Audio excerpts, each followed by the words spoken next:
जो तुम्हें इच्छा उतार लो। हाथी घोड़ा हीरा जवाहरात राजपूत खजाना, और अगर तुम चाहते हो तो ब्राह्मण कन्या से तुम्हारा विवाह भी कर सकते। इस बात को सुनकर के भगवान ने प्रशंसा किया। देखो बलि आप धन्य हो, किसी से कोई मांगने जाता है प्रशंसा करता है। आपके कुल में प्रहलाद भगवान कितने बड़े थे। हिरण्यकशिपु इतने योद्धा थे, भगवान को भी तो अगर तुम मुझे देना चाहते हो तो तस्मात् तो महीमीशं विदेहं वर्ष दर्शभात् पदानि तीर्थेन्द्र संहितानि पदानि।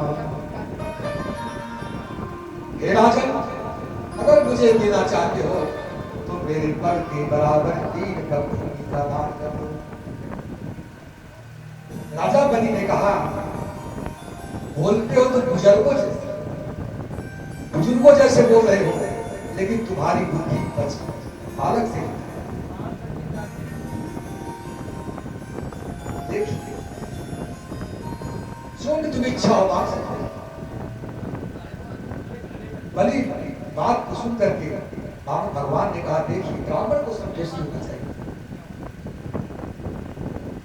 जितना जरूरत है उतना ही चाहिए, मुझे केवल 3 पग भूमि चाहिए।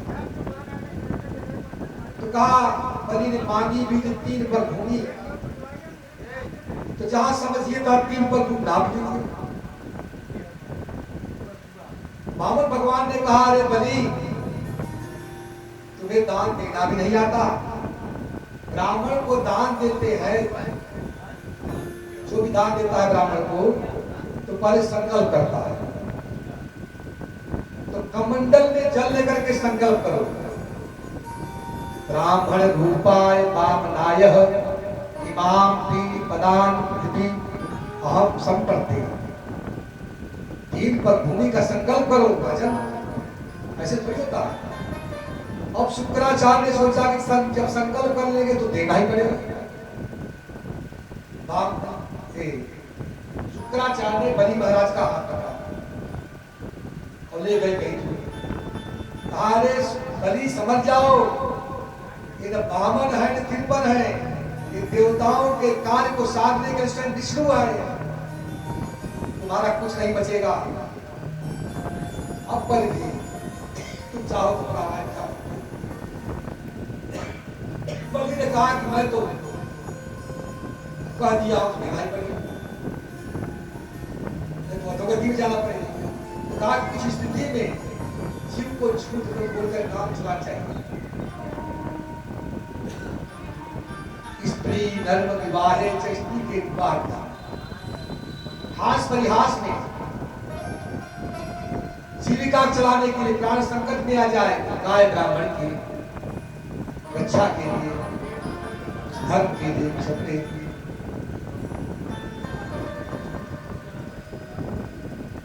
इस बात को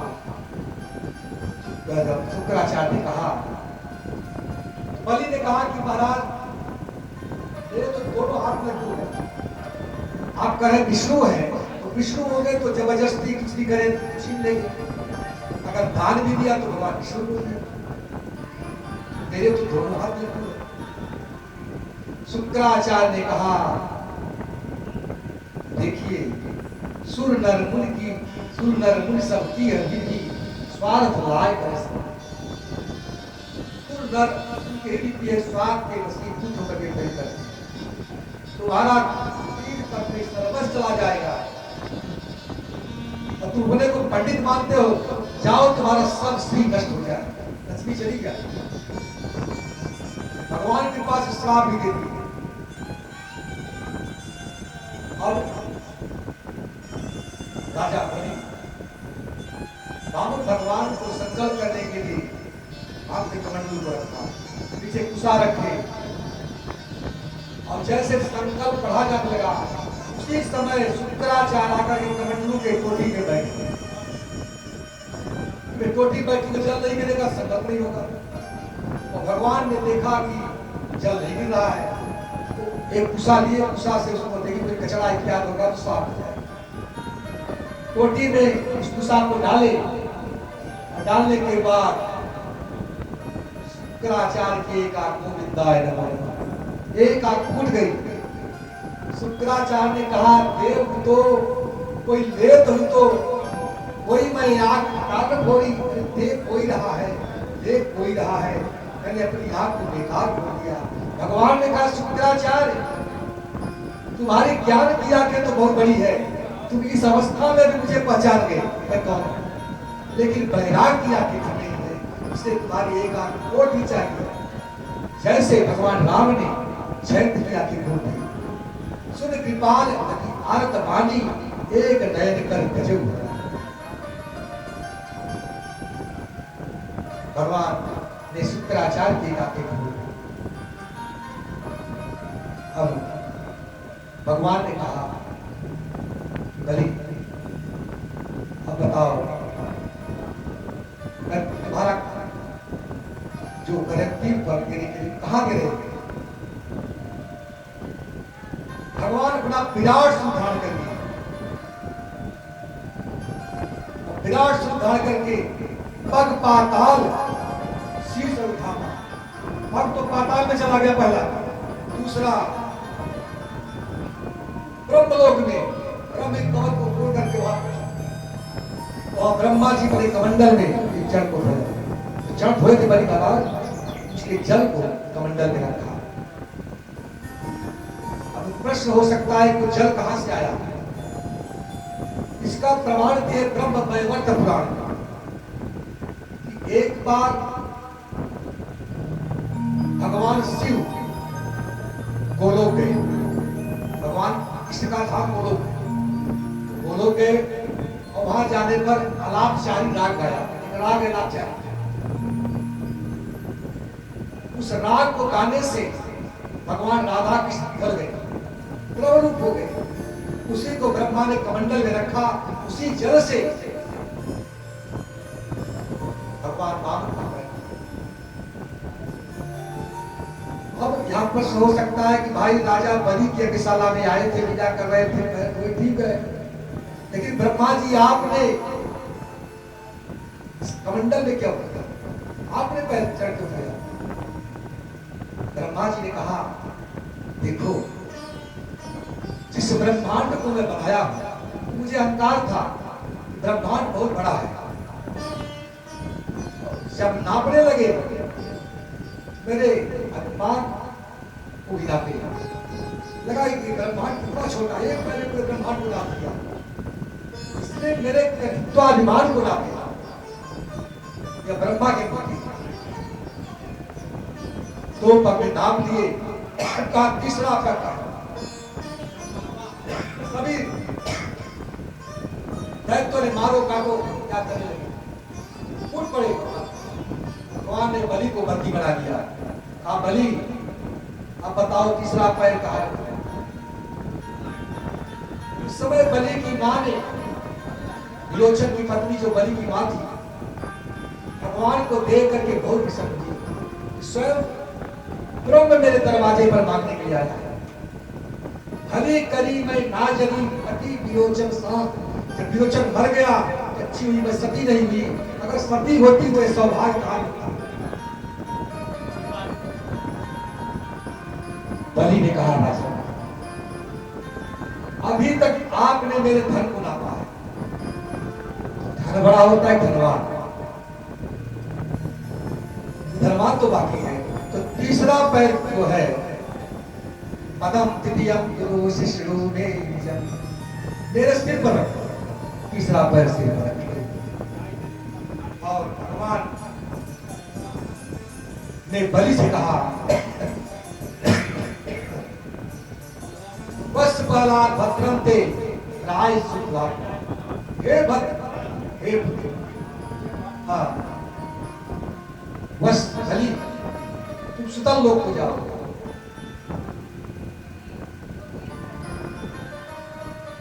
और भगवान जाकर के बलि की चौकीदार बन गए। प्रहलाद ने कहा प्रभु यह कृपा प्रसाद तो ब्रह्मा लक्ष्मी और भी नहीं प्राप्त हुआ जो असुरों को मिल रहा है।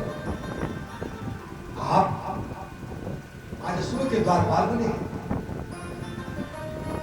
भाव के बस में है भगवान, अरे भाव बिना सब साधन झूठो, भाव बिना सब साधन झूठो, वृथा सकल विधान, भाव के बस में है भगवान।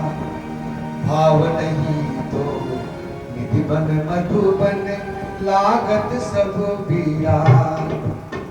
और भाव होत तो चित देखूं चित, भाव होय तो चित देखूं चित, दिखत सुंदर श्याम, भाव के बस में है भगवान।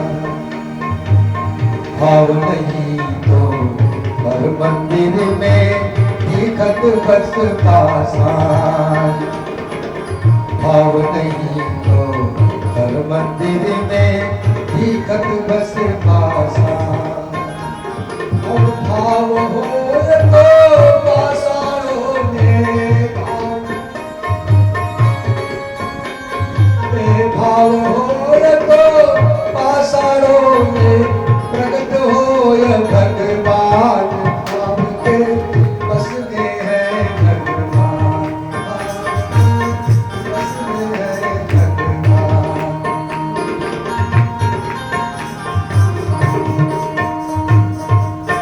तो भगवान भाव के बस में। आज राजा बलि के द्वारपाल बने।